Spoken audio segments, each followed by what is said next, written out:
Oh my goodness, guys. Alright fellas, welcome back. It's Friday, and of course I can only mean one thing. It's time to delve inside the fridge of commercial craft beers, pick one out and see what we think about it, and get rid of these frigging flies. Actually today the new beers arrived from Beers of Europe for us to review. The new box of beers came midday, and I'm off today, and so this is why the video's late going up. I like to do them in the week, get them edited up, and then release it Friday morning, which is normally sort of the routine in which I've got into. However, the last couple have been late in the Friday, but it doesn't matter, does it? It doesn't matter. Today, the beer we are reviewing is this one. Yes. Oh my goodness, look at that. It's a rainy autumn day, so I'm going to get stuck into this, which is an oak-aged dark beer, Innis and Gunn's Bourbon Dark Ale. My goodness, dark, rich ale matured over oak, infused with American bourbon. And look at the box. Just look at that presentation box, limited edition, and the box really does look really nice. You know, it looks good. It makes the package. So on the side here, I'm just going to read this very quickly for you. This very special dark ale has been matured over oak-infused American bourbon to give it its rich, rounded character. Brewed in small batches to ensure our renowned attention to detail. Upon tasting this complex brew, you'll find notes of brown sugar, zesty orange oil, and coconut, which are complemented by the earthy freshness from the super Styrian hops.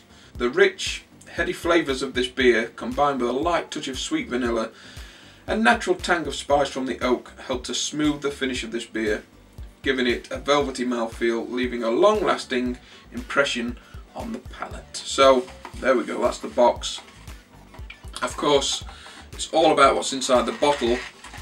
Doesn't matter what you wrap a turd in, it's still a turd. But we're going to see if it's good. But there's the bottle. There's the bottle. It's a 330ml bottle, 7.4%. So there we go. Let's get it cracked. Doesn't matter what you wrap a turd in. Jesus Christ. Let's get it cracked open. Nice hiss.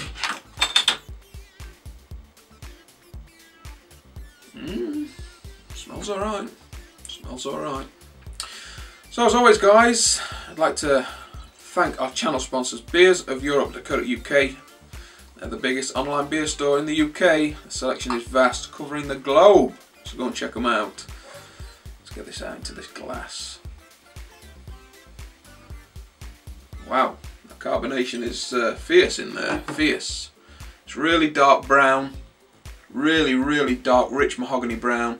It's formed a small cap, but it's disappearing. But the cap is a lovely sort of, just as caramelized sugar starts to turn, that's the colour of the head. You can see it. The carbonation is rising up the glass. It's really fierce, tiny little bubbles. I don't know whether you can see it on the camera, but it's really well carbonated. Let's go in for an aroma. Cheers.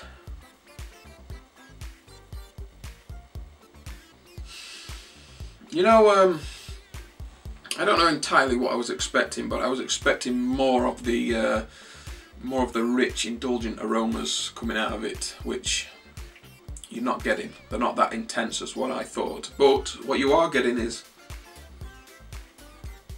a lovely espresso sort of vanilla aroma. I'm not picking up coconut like they said, but I'm definitely getting a very slight like a roasty espresso coffee, more of the vanilla, but that's about it. So these beers have arrived literally 3 hours ago, and this one hasn't been anywhere near a fridge, so it's not that it's too cold. Well, the head's disappeared, the carbonation is rolling. Let's carry on with it regardless. Cheers, guys. Going for a taste.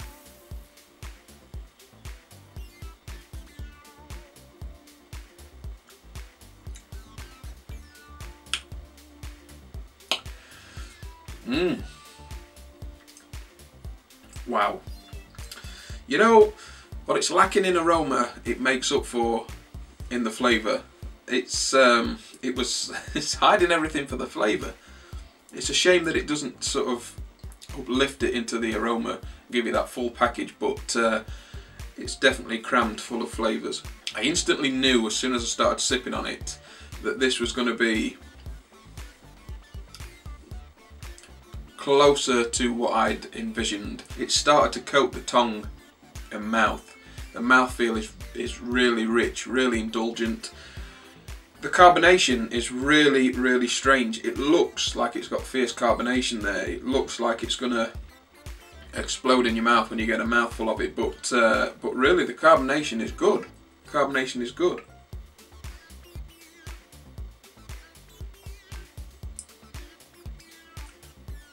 In fact, that's a perfect level of carbonation. You need some in there obviously to get all them flavours sort of moving around. The key is not to get too much in there so that it, well for me, puts you off it, but that is bang on the money. The carbonation is perfect in that. There's a lovely sweetness, malt sweetness that runs through it, and the bitterness is definitely there, but I think probably just a touch more bitterness for me would complement the sweetness a little bit. It's one of them beers where I think I could probably only drink one of them in a night, because it is very sort of indulgent, it's very sweet, and that bitterness just isn't keeping it in check. So it's definitely there, the bitterness is definitely playing its part, but I think for me I'd like it a little bit more bitter, just to sort of offset that sweetness and make you want to go back for more. There's a lovely vanilla flavour running through it. You're definitely picking up the bourbon, definitely. It's like a sweet bourbon. In fact, it's very much like the dirty water that I was sent by Barry Trett. Let's get it out. Let's get it out and show you what I'm talking about.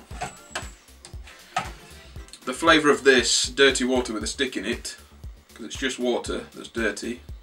This is, if I remember rightly, this is a vanilla bourbon dirty water, and the flavours are definitely similar to this. It's good.